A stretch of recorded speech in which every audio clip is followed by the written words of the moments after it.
So here you are watching drug-induced sleep endoscopy with this monitoring in a 39-year-old male with history of snoring.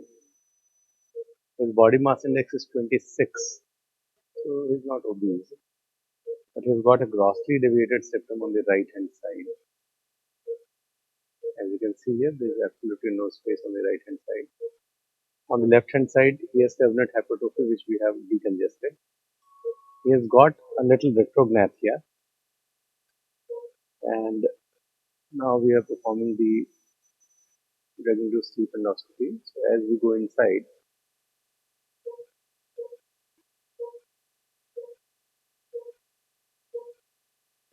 there are very small adenoids in the nasopharynx, not really significant. As the salpingopharyngeal folds are grade 0 by Agrawal's classification, so there is no salpingopharyngeal folds. Now this is approaching 80. His AHI on the sleep study is only 2.3. So it's only a case of snoring, not a case of sleep apnea. And as we see, the upper part of the soft palate, upper part of the velum is not collapsing. It's only the lower part which is collapsing.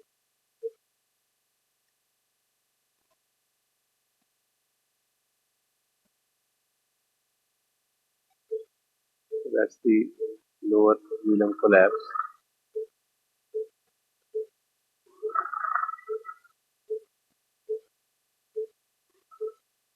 And as we try to go inside and look at the tongue base, when his tongue base is collapsing behind, because he is retrognathic, so there's a little lymphoid tissue on the tongue base, but his muscular tongue base is also going behind. Because he is retrognathic, so the whole complex is placed posteriorly. Retroglossal space is quite less. Now the base is in the correct range, 72. So we can see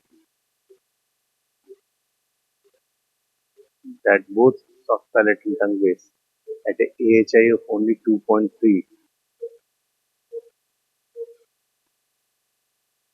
are collapsing. It's absolutely incorrect to say that simple snoring will be because of only palatal collapse. Simple snoring here you can see is a multi-level collapse. Nose, palate, tongue base, epiglottis, everything is collapsing. AHI has no relation to the sites of collapse. That's what we have already established and discussed many times before.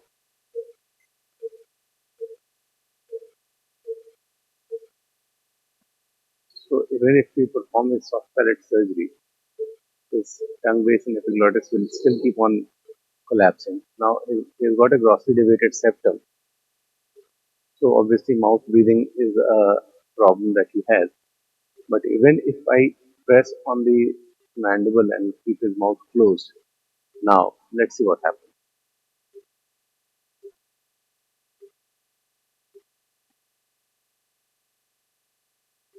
Now I'm keeping his mouth closed.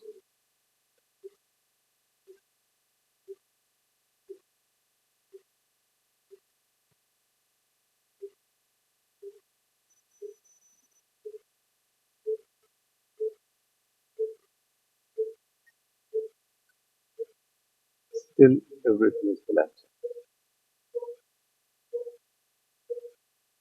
So partly it is because of retrognathia, partly you can see the lymphoid tissues at the back of the tongue.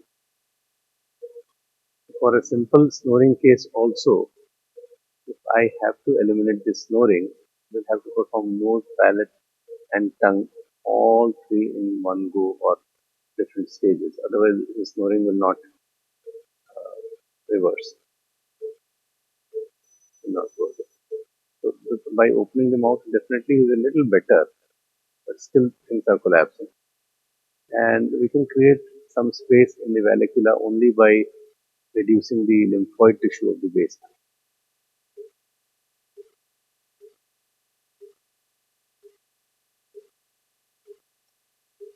But even keeping the mouth closed, his tonsils and the soft palate are still collapsing,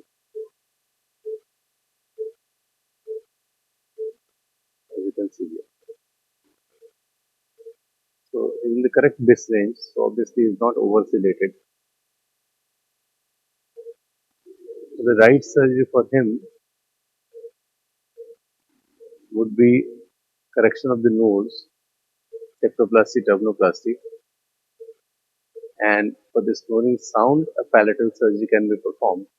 But still, his problem will not completely be eliminated. He will be prone to obstructive sleep apnea even later in life. He's only 39, so there's a long way to go. So we'll take the decision after talking to the patient and giving him all the options, and then we'll take a call. His BMI is 26, so which is not very high.